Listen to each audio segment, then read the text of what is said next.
Okay, so when you hear the words fake news or malicious rumors, you probably think of the internet, right? Social media, scrolling on your phone. But what if I told you that one of the deadliest cases of fake news actually happened way back in 19th century Japan, a time when swords ruled the streets? We're talking about the Bakumatsu period, the chaotic, bloody final days of the samurai.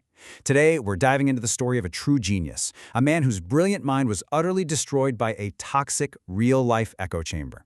So let's step back in time and uncover this incredibly dark, mysterious chapter of history. We're going to jump straight into the absolute climax of this story. Picture this. It's January 22nd, 1863. It's pitch black outside, freezing cold, and pouring rain in Osaka. A prominent scholar is hurrying home across Naniwa Bridge. Suddenly, out of the shadows, assassins strike. But here's the crazy part. These attackers, they weren't his enemies. They were actually his allies, people who believed in the exact same cause he did. So why in the world would a hero, a guy trying to save his country, be brutally slaughtered by his own side? Well, to make things even more horrifying, the assassins didn't just stop at killing him. Oh no. After severing his head, they literally sliced off both his ears. And then they took those bloodied ears and delivered them, along with a terrifying threat, straight to the mansions of top-ranking nobles. This wasn't just a murder. It was a massive, gruesome political warning designed to shake the government to its absolute core. Chapter 1. Rise of a Genius.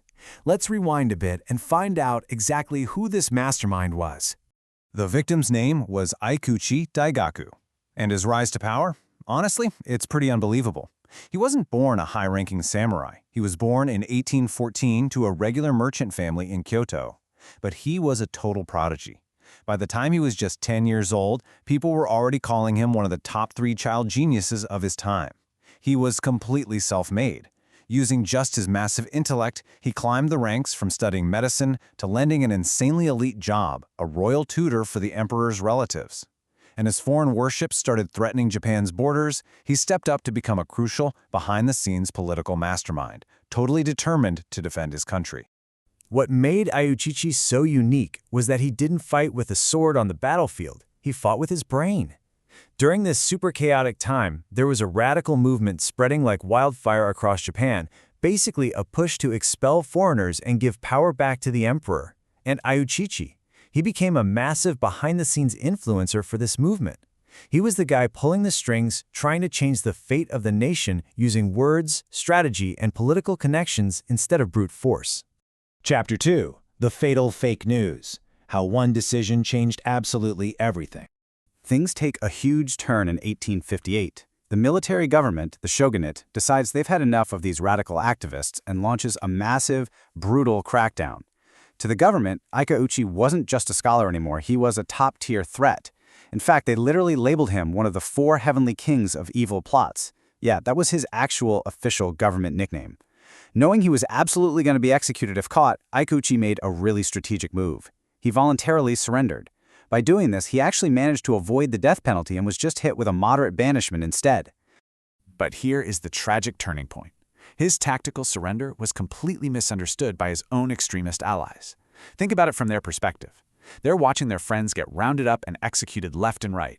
But suddenly, Ikuchi gets a light sentence? A nasty rumor started swirling. People started whispering, hey, Ikuchi made a secret deal with the government. He sold us out to save his own skin. It wasn't true at all. He surrendered just so he could survive and keep fighting later. But in the toxic echo chamber of these underground radicals, that fatal fake news became their absolute truth. Chapter 3. Night of the Assassins. The tragic climax of 1863. So that brings us right back to that freezing, rainy night on Naniwa Bridge. Ikeuchi is heading home. He actually just had a really nice evening drinking and talking politics with a former lord. He is completely clueless that he's being hunted. Out of nowhere, 4 shadowy figures surround him. These were extremists from the Tosa domain, guys from his own broader political faction. Before he could even draw a weapon, before he could even try to explain himself, they struck. One of the greatest minds in Japan was slain without ever having a chance to fight back against the very movement he helped build. And then comes the horrific aftermath we talked about.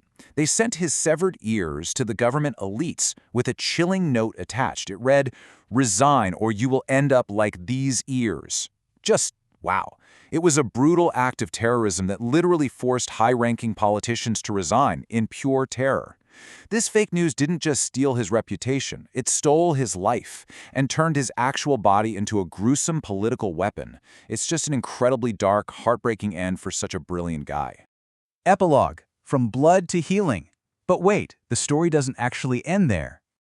After his brutal assassination, Ikeuchi's remains were quietly buried at a place called Daifukuji Temple.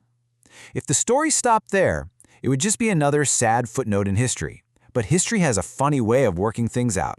Just a few years later, in 1869, Japan is rapidly modernizing, and guess what they decide to build right there on the very grounds of that same temple? Osaka's first modern Western-style hospital. The exact place where a victim of political terror was laid to rest literally transformed into the pioneering center for modern medicine.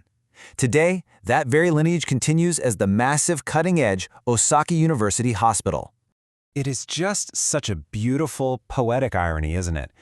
Daifukuji Temple morphed from a site stained by political shadow, paranoia, and bloodshed into a total beacon of light and healing. It's almost like the ultimate redemption. Decades before all of this, Ikeuchi's father actually wanted him to become a doctor to save lives.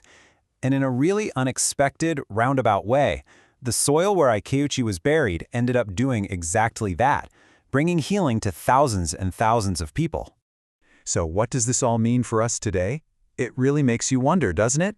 How easily can a simple rumor, a piece of fake news, completely rewrite a person's legacy? Ikeuchi's story is a pretty stark warning about the extreme dangers of misunderstandings, but it's also a story of incredible transformation. The fact that a place of such tragedy gave birth to a legacy of healing is truly profound. So, the next time you hear a wild rumor or see a questionable headline, maybe take a second to pause and remember the genius who fell on Nanoa Bridge.